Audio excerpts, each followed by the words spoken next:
از اونجایی که من با بیشتر یوتیوبرها در ارتباطم و شما باور نمی‌کنید، برو بیرون. از جمله سوی سولبا، کینگ سولبا و غیره، امروز اومدیم با یوتیوبر دیگه ویدیو بگیریم، آقای مهدی پس.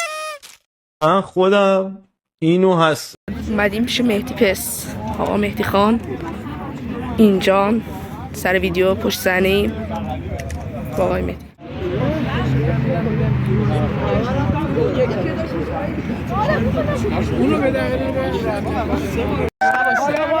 برد با ایناست.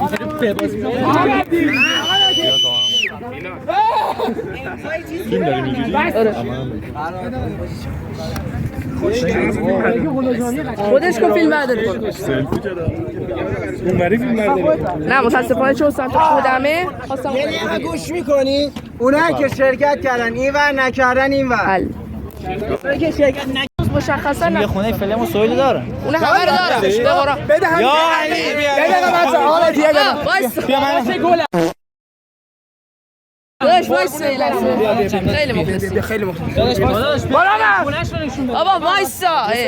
نه نمیتونم بدم. گفتم نمیدم. خب دادن داد. بچه خفته شو. نمیشه نه.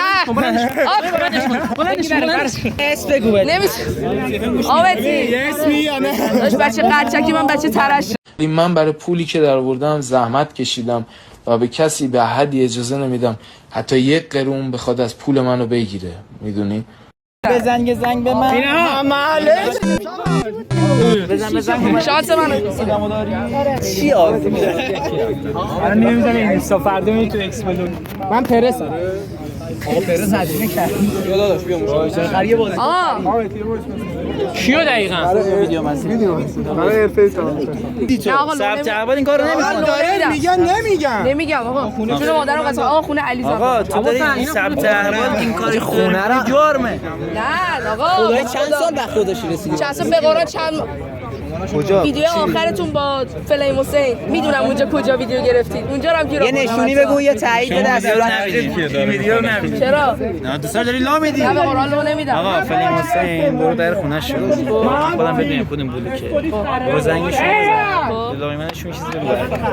لایمنشون همه رو اذیت میکنه. خود فلیم من میخوام برم یه آرکیو سنگین روش بدم. به قرآن جدی میگم خیلی سمی کردم. ریزلی بزن بیا ریزلی. نه تو رو قرآن یه چی بگیره. نه بابا نه آقا جدی گرفتی بابا ول کن. نه چرا تو قاب نیست. الان بخوام روی این بزنم دم شما گرم. اینم از پشت صحنه ویدیو و خود مسابقه مهدی خان. و بله یه حذفی دیگه.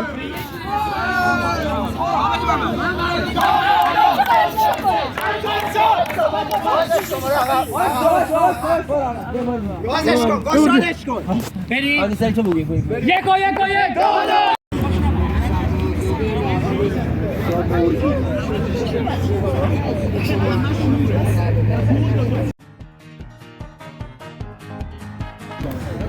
آقا واسیارش چالش میخوام بدم ورزشی چالش انجام میدی. خب بچه ها این بود از این ویدیو. یه اسپویلر ریز از ویدیو بعدی واسهتون انجام دادم. ویدیو با مهدی پس یا همون کلاب با مهدی پس خودمون. خواستم بهتون بگم که میدونستم انتظارتون این نبود که من بیام با مهدی پس ویدیو بگیرم. یوتیوبرهای دیگه گفتید مانند فلیم حسین و علی زلزله و بنیامین و بقیه یوتیوبرها، ولی من اینجوری رکب زدم بهتون. امیدوارم که این ویدیو لذت برده باشید. سابم کنید تا بقیه ویدیو رو از دست ندید.